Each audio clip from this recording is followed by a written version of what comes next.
Okay, actually, before I launched this, when we were looking at the clip, it was obviously deliberate, right? You're trying to do some voice dubbing, English dub over the scenes, right? That's why of the sound effect. Actually, that happens a lot with Hong Kong movies, especially when you look at the 70s. And a lot of them, it's like some of them, when it goes to the English dub, you can see them, suddenly there's no sound. And then they do English dub on top, and then rap music.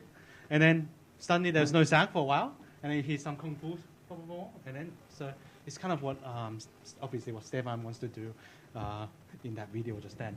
Okay, on to the title. I'm sure people are very interested because the title is More Sex, Better Sand, Faster Bullets. I'm sure it alludes to it alludes to a number of classic cinema in Hong Kong. So maybe you can talk about how this title came about and why is it relevant, and also maybe a bit about the two movies that links to this title as well. Yeah, the first book was called Sex and Zen and a Bullet in the Head. The second book was Hollywood East, because if you write a book with 10 words in the title, your second book will have 2 words. I guarantee it, because you say that title again and again. So this was just 2 English language movie titles.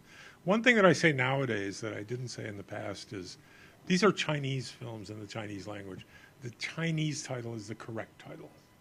You know, the English title is always like something that we just put on it as, you know, some are good, some are maybe not so good, some are accurate, some are not so accurate.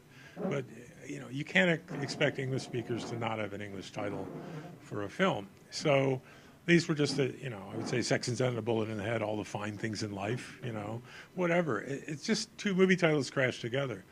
So the first one, Sex and Zen, was this wacky, like softcore sex comedy that they were coming out as Category 3 thing. They were coming out, and I was going to Chinatown and seeing these on the regular. That one was better. So Sex and Zen, that movie was made in, I think, 91, and it's Yuk Po Tun.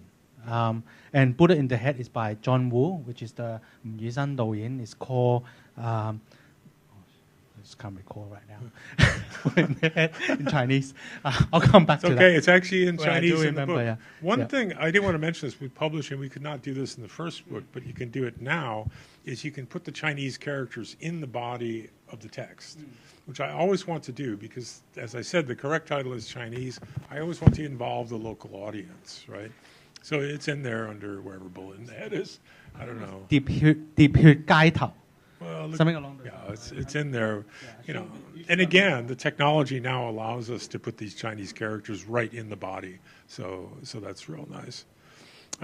So Sex and Zen was, you know, a wacky film that in '93 played 6 weeks at a theater in San Francisco, like sold out, adding midnight shows, the whole thing, and then it played 20 weeks at the Laemmle Theater in Santa Monica.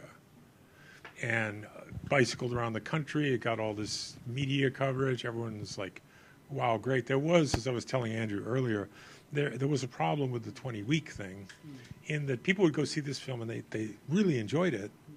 But then they'd say, if you know, in a month or 2 later, hey, I want to see another Hong Kong film. I really like that one. And, you know, the same thing is playing. You're not going to see it a second time.